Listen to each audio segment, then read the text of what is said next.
My parents didn't show up at my wedding. When I called to ask why, they said it was my sister's birthday and they couldn't miss her party. I immediately stopped taking care of their financial needs. But what I was about to do, nothing could prepare them for it. The champagne tower crashed to the marble floor of the Bellagio ballroom, and I stood there in my Vera Wang gown, staring at my phone like it had just delivered my death sentence. 200 guests were waiting.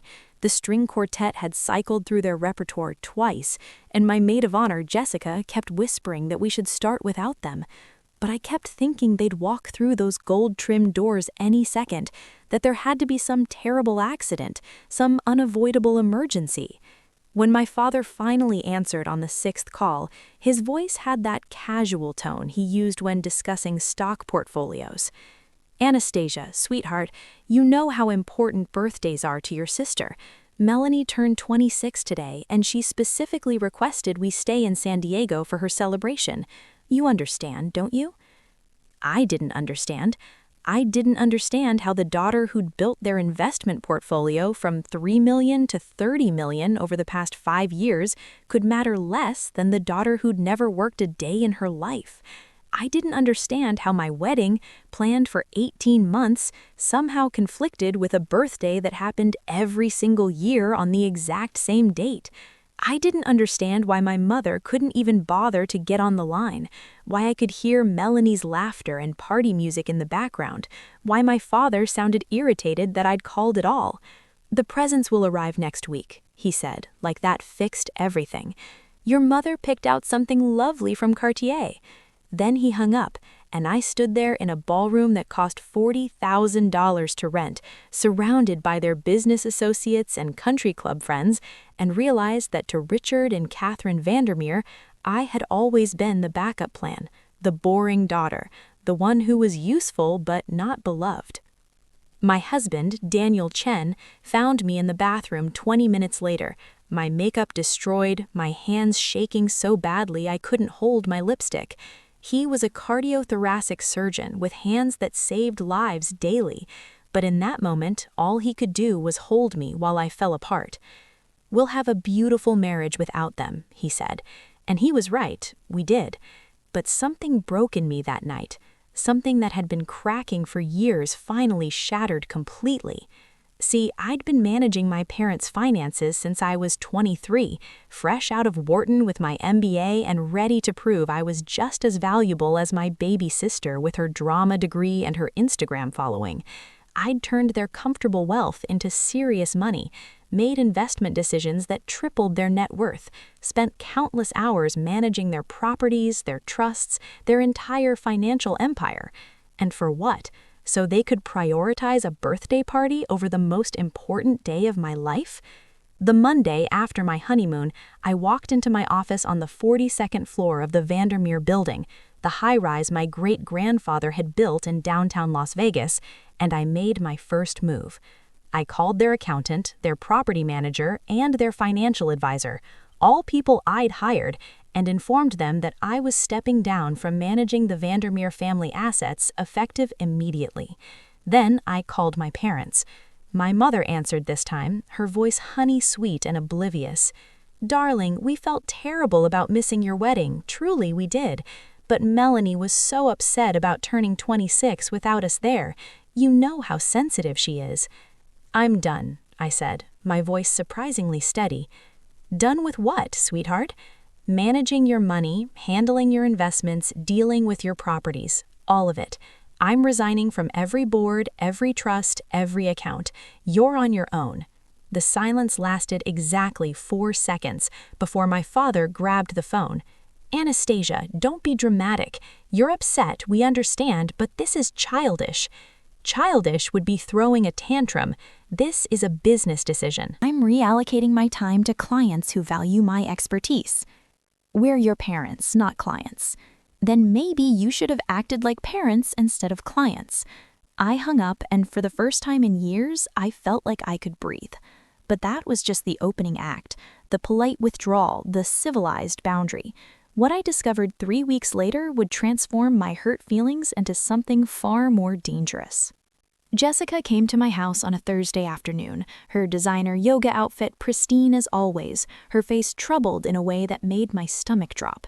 We'd been best friends since Princeton, where we'd both been scholarship kids swimming in a sea of legacy admissions, and she'd never been good at hiding bad news. "I need to tell you something about Melanie," she said, accepting the glass of wine I poured with shaking hands. "I should have told you months ago, but I thought maybe I was wrong. Maybe I was seeing things that weren't there." Melanie, it turned out, was having an affair with Jessica's husband, Connor. They'd been sleeping together for almost 2 years, meeting at Connor's downtown condo, the one Jessica didn't know he'd bought as a business investment. But that wasn't even the worst part. The worst part was that my parents knew. They'd known for over a year, had actually helped facilitate the affair by inviting Melanie to stay at their San Diego estate whenever Connor was working in Southern California. My mother had even helped Melanie shop for lingerie, treating the whole thing like it was some romantic adventure instead of a betrayal of Jessica, who'd been like a daughter to them, who'd spent every Thanksgiving and Christmas at our family home for the past 15 years. "Why didn't you tell me sooner?" I asked, watching my best friend fall apart on my Italian leather sofa.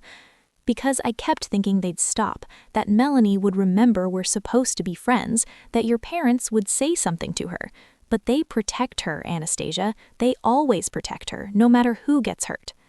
That night, I lay next to Daniel in our bedroom with its floor-to-ceiling windows overlooking the Strip, and I realized something crucial about my family dynamics. My parents hadn't chosen Melanie's birthday party over my wedding because of poor planning or insensitivity. They'd chosen it because that's what they always did. Melanie got the unconditional love, the endless chances, the absolute devotion. I got the utilitarian relationship, valued for what I could do rather than who I was. And they'd kept backing her affair, protecting her, enabling her, because in their hierarchy of daughters, she could do no wrong and I existed to clean up the messes. But I wasn't their cleanup crew anymore, and I definitely wasn't going to let my sister destroy my best friend's life without consequences. I started digging, and what I found made my wedding abandonment look like a minor slight. My parents had been funneling money to Melanie for years, hundreds of thousands of dollars that I'd assumed were going into legitimate trust distributions. Instead, they'd been funding her lifestyle, her shopping addiction, her luxury vacations with Connor, all of it carefully hidden in accounting that I'd been too busy to audit closely. She'd never had a job because she didn't need one. She was living off family money that I'd helped grow, parasiting off investments I'd made, all while stealing my best friend's husband and destroying her marriage. The investigation took 6 weeks, and every discovery made me angrier. Melanie had convinced our parents to buy Connor's company a substantial contract, using family connections I'd cultivated to benefit her affair partner. She'd charged over $200,000 to family credit cards I monitored but didn't micromanage, buying gifts for Connor, funding their secret getaways, essentially using our family wealth as their personal affair budget. And my parents, who I'd respected my entire life, who I thought were decent people despite their favoritism, had known everything and said nothing. They'd chosen to miss my wedding for a daughter who was actively betraying someone they'd claimed to love like family. The hypocrisy was stunning, the cruelty was breathtaking, and the disrespect was absolute. When I finally confronted them, I drove to their Las Vegas penthouse unannounced on a Saturday morning. They were having breakfast on their terrace, my mother in a silk robe that cost more than most people's monthly rent, my father reading the Wall Street Journal like he didn't have a care in the world. "We need to talk about Melanie," I said, declining the coffee my mother offered. My father didn't even look up from his newspaper. "If this is about your little tantrum regarding our finances, Anastasia, we're not interested. You made your point. This is about Melanie sleeping with Connor Davies for 2 years while you both enabled it, funded it, and lied about it." That got his attention. My mother's coffee cup actually rattled against its saucer, and my father's face went through several interesting color changes. "That's between Melanie and Jessica," my mother said finally. "It's not our place to interfere in our daughter's personal life." "But it was your place to interfere in mine? You missed my wedding for her birthday party, but you can't tell her that destroying Jessica's marriage is wrong?" "Jessica will be fine," my father said dismissively. "She'll find someone else. Melanie is in love, and love is complicated." Love is complicated, but showing up to your daughter's wedding is simple. Supporting your daughter's best friend instead of enabling the woman who's betraying her is simple. Treating both your daughters equally is simple. You're just choosing not to do it. My mother stood up, her face settling into that cold expression I'd seen 1,000 times, the one that meant the conversation was over. "Melanie needs us more than you do. She's sensitive, fragile, not built for the harsh world the way you are. You've always been self-sufficient, Anastasia. You don't need us the way she does." And there it was, the truth I'd been avoiding my entire life. I didn't need them, so they didn't bother with me. I was strong, so I didn't deserve their time. I was capable, so I didn't warrant their attention. Melanie got everything because she demanded everything, while I got nothing because I'd never learned to ask. "You're right," I said quietly. "I don't need you, but you're about to need me, and you're going to discover exactly how self-sufficient I really am." I walked out of their penthouse with a plan forming in my mind, a beautiful, terrible plan that would give me back everything they'd taken from me and teach them exactly what it meant to underestimate the daughter they'd dismissed. Jessica filed for divorce 3 days later, and I promised her something I intended to keep. Melanie would pay for what she'd done, and so would our parents.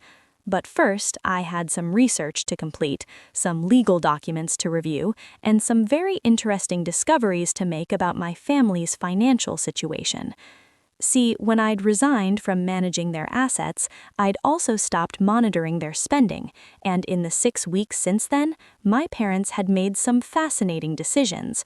They'd co-signed on a $2 million condo for Melanie in the new high-rise on Paradise Road, they'd invested $500,000 in Connor's tech startup, and they'd committed to funding my sister's lifestyle brand plan to the tune of $300,000. All of this from accounts that I'd set up conservatively with specific trust restrictions that they were now violating.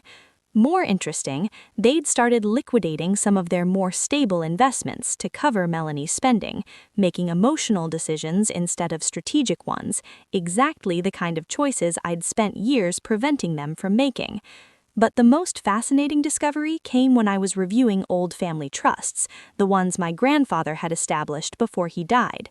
There were provisions I'd forgotten about, clauses I'd never needed to examine because I'd always been managing everything properly. Provisions that became very relevant when beneficiaries acted against the family's best interests.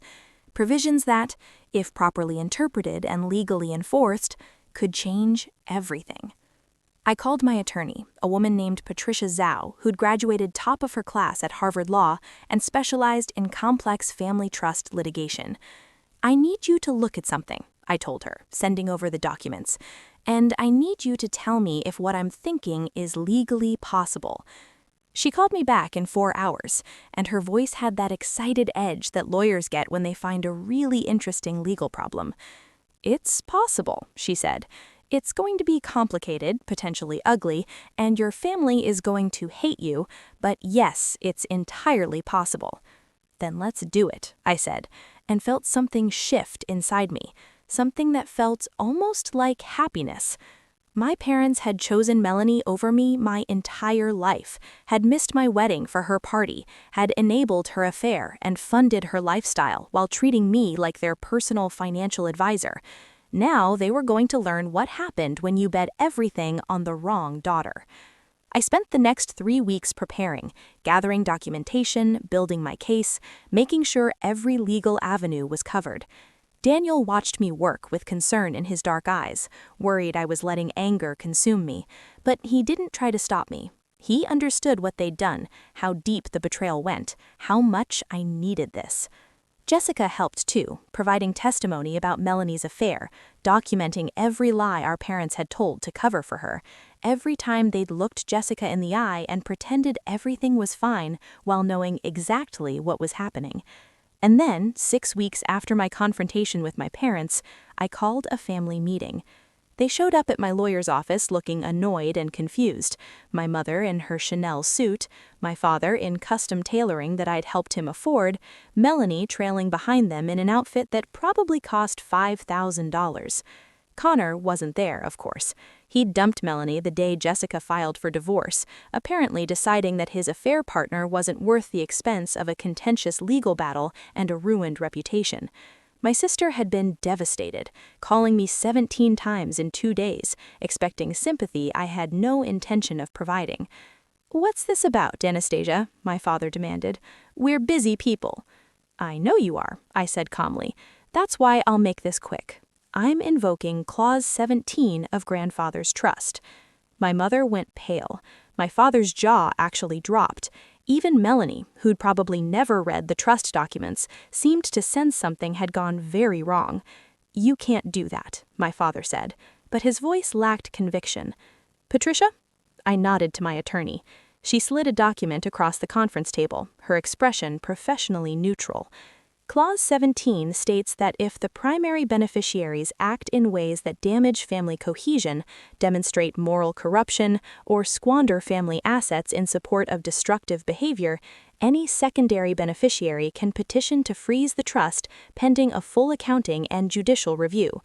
Anastasia has compiled substantial evidence of financial mismanagement, enabling of adultery, and documented emotional harm to family members and close family friends. "This is ridiculous," my mother snapped. "You can't punish us for supporting your sister." "I'm not punishing you for supporting her," I said. "I'm holding you accountable for every decision you've made that violated the trust's principles. The co-signed condo that's already underwater because you overpaid in a declining market, the investment in Connor's company, which is now worthless because he's being sued by his previous partners, the $300,000 from Melanie's lifestyle brand that she hasn't even started building, every penny spent enabling an affair that destroyed a family friend, every dollar wasted because you were making emotional decisions instead of rational ones." "How long?" my father asked quietly, and I almost respected him for getting to the point. "How long will the assets be frozen? Until a judge reviews everything and determines whether you're fit to continue as primary beneficiaries or whether the trust should be restructured. Could be 6 months, could be 2 years. Depends on how complicated you want to make this." Melanie finally found her voice, shrill and panicked. "You can't do this to us. We're your family." "You're absolutely right," I said, meeting her eyes.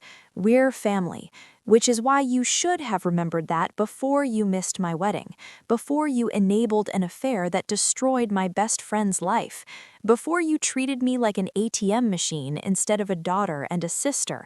Family should matter, Melanie. You taught me that." The meeting ended with threats of legal action, with my mother crying, with my father making promises about how they'd change, how they'd make things right. But I was done listening to promises from people who'd proven their words meant nothing.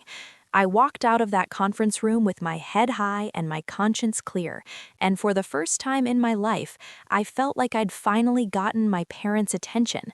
But that wasn't enough. Not nearly enough, because in the weeks that followed, as I dug deeper into my family's finances and my sister's behavior, I discovered something that made everything else look like minor misbehavior, something that would either destroy my family forever or finally force them to see exactly what they'd created.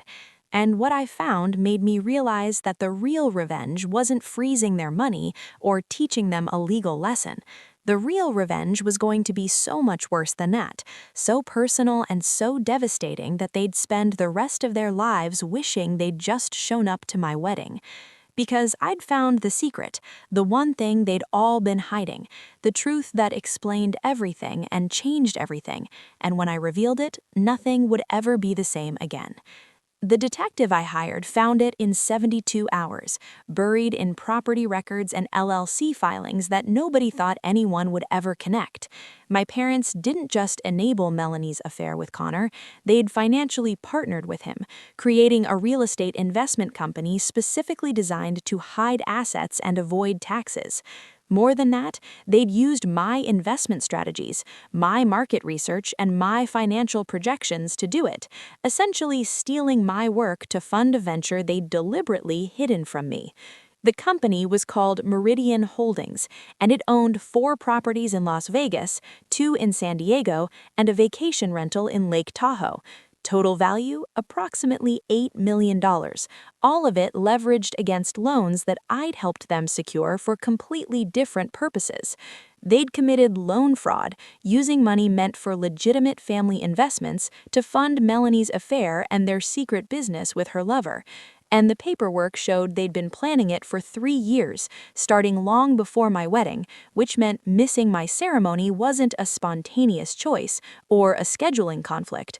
It was part of a larger pattern of excluding me from family decisions while exploiting my expertise for their benefit.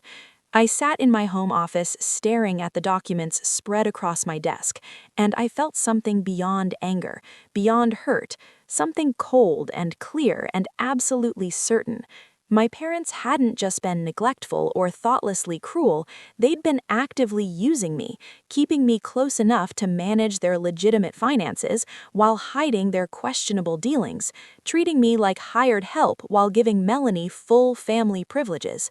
Daniel found me there at 2 in the morning, still reading through LLC agreements and partnership contracts, my hands shaking with rage I couldn't quite control. "What did you find?" he asked, already knowing it was bad from the look on my face. I told him everything, watching his expression shift from concern to disbelief to anger that matched my own. "That's fraud," he said flatly. Multiple kinds of fraud. They could go to prison. I know. What are you going to do? I looked at my husband, this good man who'd married me despite my toxic family, who'd supported me through every disappointment and betrayal, and I made a decision that I knew he wouldn't love, but would understand. I'm going to give them a choice. They can make things right, really right, or I can hand this evidence to the FBI and let them explain their creative accounting to a federal prosecutor. Jessica came over the next morning and I showed her everything, watched her face go through the same journey mine had. "They used family money to fund Melanie's affair," she said slowly. "Money you helped them earn, and they hid it from you while letting you believe you were managing everything." "Not just that," I said, pointing to a specific document. "Look at the date on this partnership agreement. July 15th, 3 years ago. Know what else happened that day?" Jessica's eyes widened. "That was the day we told your family about my engagement to Connor. We had dinner at their San Diego house and we were so happy, and your mom cried and said she loved us like we were her own children. And 6 weeks later, Connor and Melanie started sleeping together, which means my parents watched you announce your engagement, knowing they were about to go into business with your fiancé, and said nothing. They weren't just enabling the affair after it started, Jessica. They were setting up the circumstances that made it possible." My best friend sat down hard on my sofa, her face completely white. "They planned this, all of it?" "I don't know if they planned the affair specifically, but they definitely created the conditions for it. Connor had access to family money, family connections, and a built-in excuse to spend time in California. My parents made it easy for him and Melanie to start something while you were busy building your career in Vegas. And when you got hurt, when your marriage fell apart, they chose protecting Melanie over protecting you." "What are you going to do?" she asked, the same question Daniel had posed, but with different stakes. "I'm going to make them pay," I said. "All of them. My parents for their fraud and favoritism, Melanie for her selfishness and cruelty, Connor for his betrayal. And I'm going to do it in a way that ensures they never forget what happens when you underestimate the boring daughter."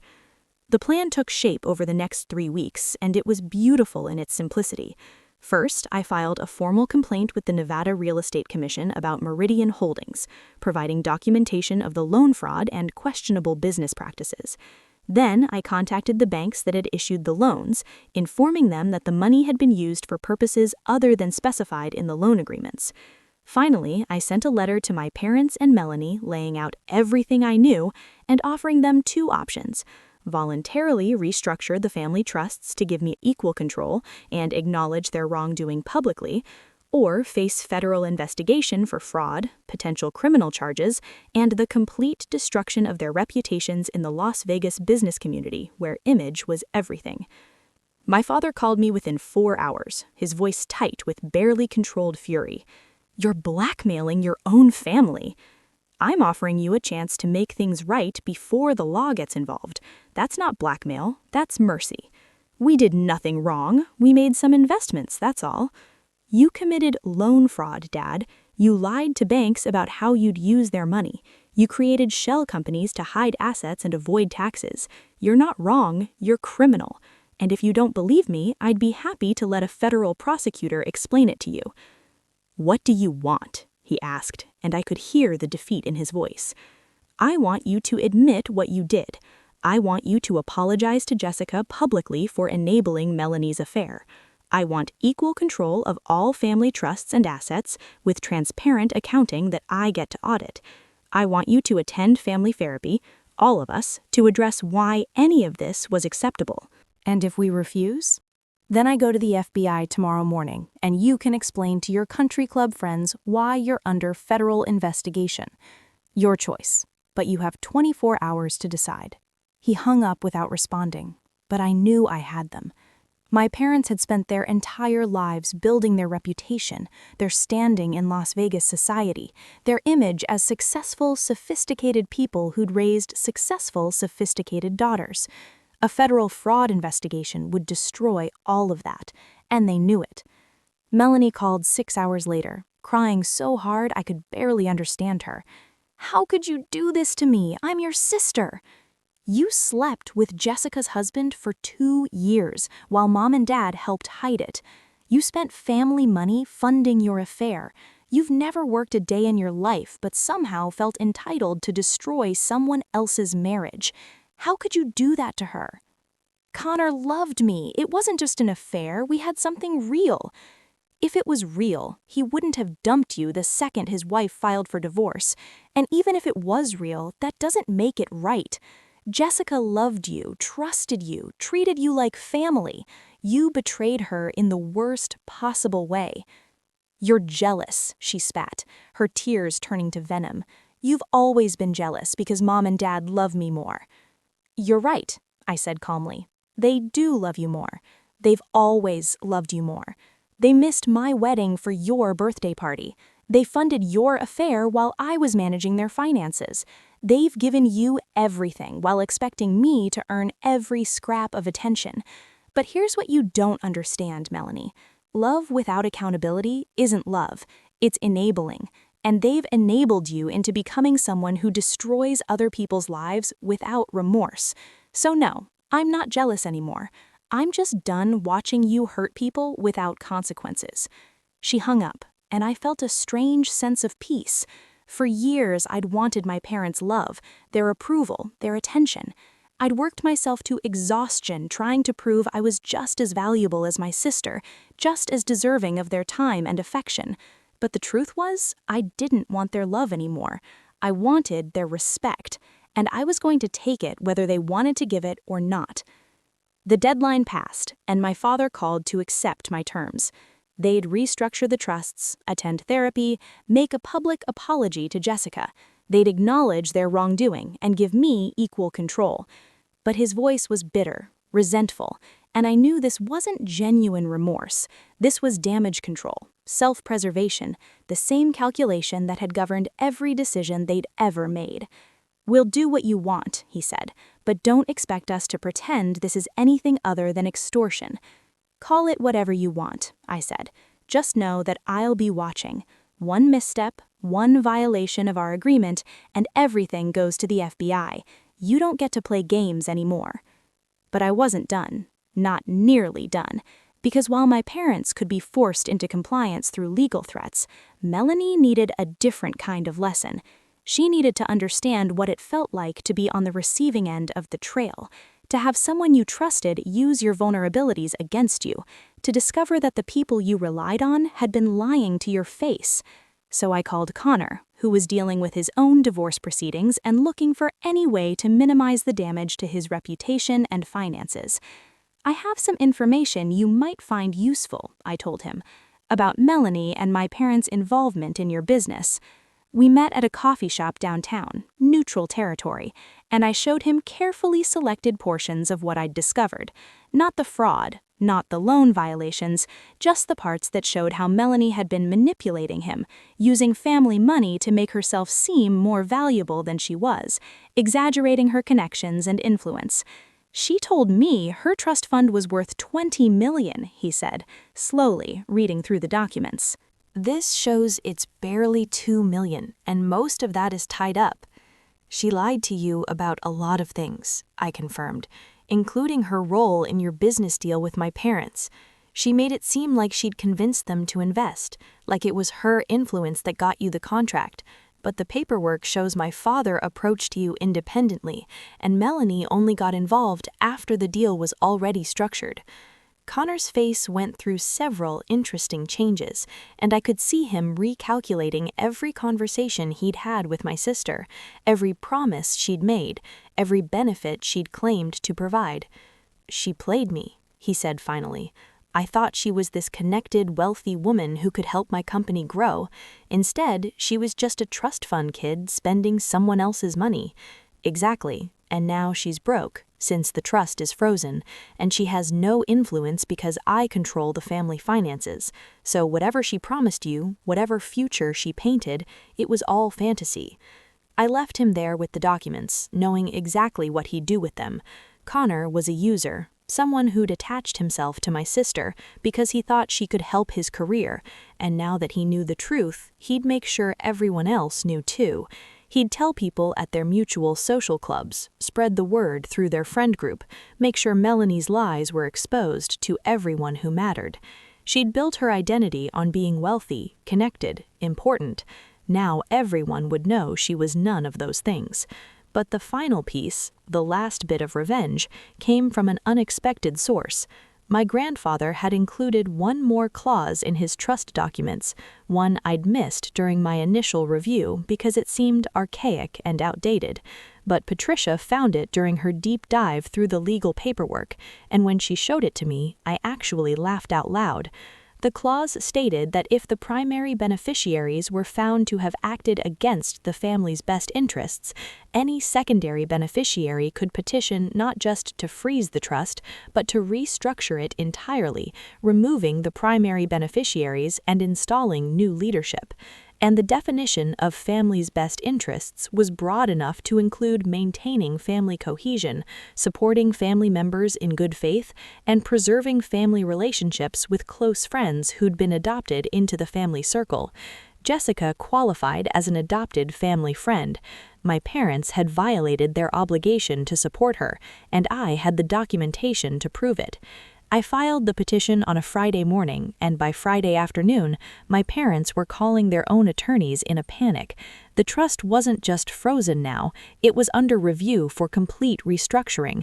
If the judge agreed with my interpretation, which Patricia assured me was legally sound, I wouldn't just have equal control, I'd have primary control, with my parents reduced to receiving fixed distributions that I approved. Everything they'd built, everything they'd counted on would be under my management. And the irony was perfect. They'd given me the skills to destroy them. They'd trained me in finance, taught me to read legal documents, insisted I get my MBA so I could manage family assets. They'd created the weapon that was now being used against them, and they had nobody to blame but themselves. The court hearing was scheduled for 6 weeks later, and in that time, my family fell apart in spectacular fashion. Melanie moved out of the condo my parents had co-signed for her, unable to afford it without their support. She tried to get a job, but her resume was pathetic, her skills non-existent, and her reputation in Las Vegas was destroyed thanks to Connor's gossip campaign. She ended up moving to Phoenix to live with an aunt, leaving town in disgrace. Connor's company went bankrupt 3 months later, the investment my parents had made completely worthless, and he lost his house in the divorce settlement with Jessica. My parents watched their careful social standing crumble as word spread about the trust litigation, the fraud investigation I'd threatened, and their role in enabling Melanie's affair. Invitations dried up, country club friends started avoiding them, and my father's business deals started falling through as people decided they didn't want to partner with someone facing legal troubles. And I watched it all happen with a strange mix of satisfaction and sadness, because I'd never wanted to destroy them. I'd just wanted them to see me, to value me, to treat me like I mattered as much as my sister. But they couldn't do that, wouldn't do that, so I'd had to take what they'd never willingly give. The court hearing itself was almost anticlimactic. Patricia presented our case, showing documentation of financial mismanagement, proof of harm to family relationships, and evidence that my parents had violated every principle my grandfather had included in his trust documents. My parents' attorney tried to argue that I was being vindictive, that this was about whetting hurt feelings rather than legitimate concerns, but the judge wasn't buying it. The evidence shows a pattern of behavior that directly contradicts the trust's stated purposes, she said, her voice crisp and professional. The primary beneficiaries have failed in their fiduciary duty to maintain family cohesion and act in good faith. I'm granting the petition for restructuring, effective immediately. My mother actually gasped, and my father's face went gray. The judge continued, laying out the new structure. I would have primary control of all family assets, with my parents receiving fixed monthly distributions. Any expenditure over $50,000 required my approval. All accounting would be transparent and subject to my audit. The trust would be restructured to treat all descendants equally, with Melanie receiving the same consideration I did, but nothing more. And if my parents violated any terms of the restructuring, the distributions could be reduced or eliminated entirely. We left the courthouse in silence, my parents refusing to even look at me, and I felt the weight of everything I'd done settle onto my shoulders. I'd won, completely and thoroughly. I'd taken their power, their control, their ability to favor one daughter over the other, but I'd also destroyed any chance of ever having a normal family relationship, and part of me wondered if it had been worth it. Daniel found me that night sitting on our bedroom balcony, staring out at the lights of the strip, tears running down my face. "Do you regret it?" he asked softly. "No," I said, and meant it. But I regret that it had to happen at all. I regret that they couldn't just love both their daughters. I regret that they valued Melanie's comfort over my happiness, over Jessica's marriage, over basic decency. I regret that they made me choose between being their doormat or becoming their enemy. "You're not their enemy," he said. "You're the person who finally held them accountable. That's different." He was right, but it didn't make it hurt less. I'd spent my entire life trying to earn my parents' love through achievement, through service, through making myself useful. And in the end, I'd learned that love given conditionally isn't really love at all, and respect taken by force isn't really respect. But I had something better than their love now. I had my self-respect, my boundaries, and my power. I had Jessica, who'd stuck by me through everything. I had Daniel, who loved me without conditions or reservations. And I had the absolute certainty that I'd never let anyone treat me as less than I deserved, ever again. The therapy sessions that my parents were required to attend became the unexpected epilogue to the whole situation. We sat in a neutral office with a family therapist named Dr. Sarah Mitchell, and for the first time in my life, my parents were forced to actually listen to how their behavior had affected me. The first session was brutal, with my mother crying and my father defensive, but by the third session, something shifted. "I didn't realize," my mother said quietly, "how much we'd made you feel invisible. We always thought you were fine, that you didn't need us because you were so capable." "Everyone needs their parents," I said. "Even capable people want to feel loved for who they are, not what they can do." My father was harder to crack, but eventually even he admitted that they'd failed me, that they'd taken my competence for granted and my loyalty for weakness. "We thought missing your wedding wouldn't matter because you had Daniel, because you were strong enough to understand," he said. "We were wrong. We should have been there. It wasn't everything I wanted, but it was something. An acknowledgement, an apology, a recognition that they'd damaged our relationship in ways that might never fully heal. Dr. Mitchell helped us establish new boundaries, new expectations, new ways of interacting that didn't revolve around me managing their lives or them prioritizing Melanie above all else. And slowly, painfully, we started building something that resembled a functional family relationship. Melanie was the hardest case. She refused to attend therapy at first, insisting she'd done nothing wrong, that everyone was overreacting. But when her money ran out in Phoenix and she had nowhere else to turn, she finally agreed to join us.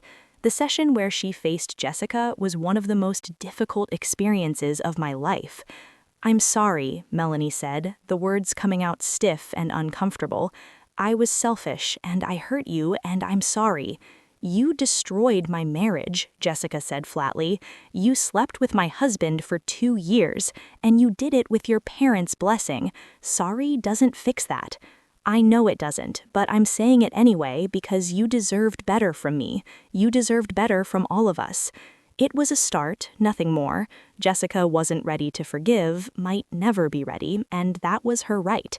But at least Melanie had finally acknowledged what she'd done, had finally faced the consequences of her actions, and maybe, eventually, she'd become someone who thought about other people's feelings before her own desires.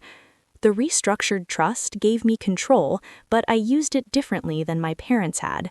I set up equal distributions for both Melanie and myself, with clear expectations. We'd both work, both contribute, both earn our place in the family rather than simply existing in it. I helped Melanie find a legitimate job in Phoenix, nothing glamorous but honest work that taught her what it meant to support herself. I monitored my parents' spending but didn't micromanage it, trusting them to make better choices now that they understood the consequences of bad ones. And I established a fund for Jessica, compensation for the hurt my family had caused her, managed through the trust so my parents had to face their role in her pain every time they saw the accounting. It wasn't perfect justice, but it was something. 6 months after the court hearing, my parents hosted a dinner at their penthouse. Daniel and I almost didn't go, the wounds still too fresh, the hurt still too deep. But Jessica convinced us to try, and when we walked in, I was shocked to see they'd actually made an effort. The dining room was set for 6, including Jessica and her new boyfriend, a lawyer she'd met through her divorce proceedings. My parents greeted us warmly, genuinely, and my mother actually pulled me aside before dinner. "I know I can't undo what we did," she said. "I know missing your wedding was unforgivable and enabling Melanie was wrong, and treating you like an employee instead of a daughter was cruel. But I want you to know that I see it now. I see you, Anastasia. I see how much you hurt you, and I'm sorry." I hugged her, and for the first time in years, it felt genuine. Not fixed, not healed, but genuine. A starting point for something better. Dinner was actually pleasant, with real conversation instead of performance, with my parents asking about my life instead of just updating me on Melanie's latest drama. My sister video called from Phoenix, showing us her small apartment and her job at a marketing firm, and she looked tired but also somehow lighter, like the pressure of maintaining her image had finally been lifted. "I start business classes in the fall," she told us. "Nothing fancy, just community college, but I'm actually excited about it. Turns out I like learning when I'm not just doing it to please other people." We toasted to new beginnings, to second chances, to the possibility of becoming the family we should have been all along. And as I looked around that table, at my husband who'd supported me through everything, at my best friend who'd forgiven me for my family's sins, at my parents who were finally trying to do better, I realized something important. The revenge had been necessary, the boundaries had been essential, the consequences had been deserved. But this was the real goal, not destroying my family, but rebuilding it on honest foundations, not making them suffer, but making them see, not taking power for its own sake, but using it to create something better. 3 years later, I stood in another ballroom, this one at the Venetian, celebrating my parents' 40th wedding anniversary. Melanie flew in from Phoenix, where she'd been promoted to account manager at her firm and was dating someone who actually respected her. Jessica was there with her husband, now married and expecting their first child, and she'd forgiven my parents enough to attend, though she'd never be as close to them as before. My father gave a speech, thanking everyone for coming, and then he did something unexpected. He thanked me, publicly, for saving the family from itself. "I know we made mistakes," he said, his voice thick with emotion. "We took our eldest daughter for granted, we enabled our youngest daughter's worst impulses, and we almost destroyed everything that mattered. But Anastasia had the courage to hold us accountable and the wisdom to help us rebuild. We're better people now because of her, and we're grateful every day that she didn't give up on us completely." I hadn't prepared a speech, but I found myself standing, glass in hand, looking at the family that had hurt me so deeply and changed so profoundly. "You missed my wedding," I said, and the room went quiet. "You chose Melanie's birthday party over the most important day of my life, and for a long time I thought I'd never forgive you for that. But I've learned something important. Forgiveness isn't about pretending the hurt never happened. It's about deciding that the relationship is worth more than the pain. You hurt me, and you're still working to make it right, and I'm choosing to believe that's enough." I raised my glass, and everyone joined me. "To family," I said, "the one we're born with and the one we choose to build. May we always choose to build something better."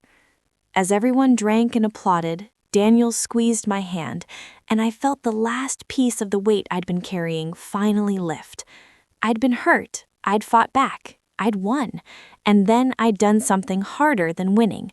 I'd found a way to move forward. My parents would never be perfect, and our relationship would always carry scars from those early wounds. But they showed up now, consistently, genuinely. They treated both their daughters equally, and they'd learned that love without accountability was just enabling. Melanie had grown into someone I could actually respect, someone who worked for what she had and thought about how her actions affected others. And I'd discovered that the greatest revenge wasn't destruction, but transformation, not punishment, but growth. Because in the end, making them suffer would have been easy. Making them better, making us all better, that was the real victory. That was justice. That was the comeback nobody expected from the boring daughter they'd dismissed. And as I looked around that anniversary celebration, at the family we'd fought to become, I realized that sometimes the greatest revenge is building something beautiful from the ashes of what was broken, and forcing the people who hurt you to recognize exactly what they almost lost. They'd missed my wedding, but they wouldn't miss anything else that mattered, because I'd taught them the cost of absence, and they'd finally learned the lesson. Not through cruelty, not through destruction, but through the one thing they'd never expected from their capable, self-sufficient, supposedly invulnerable eldest daughter: the absolute refusal to accept anything less than the love and respect I deserved. And in the end, that was the only revenge that actually mattered, the only victory worth winning, and the only justice that could truly heal the wounds they'd inflicted when they chose a birthday party over their daughter's most important day.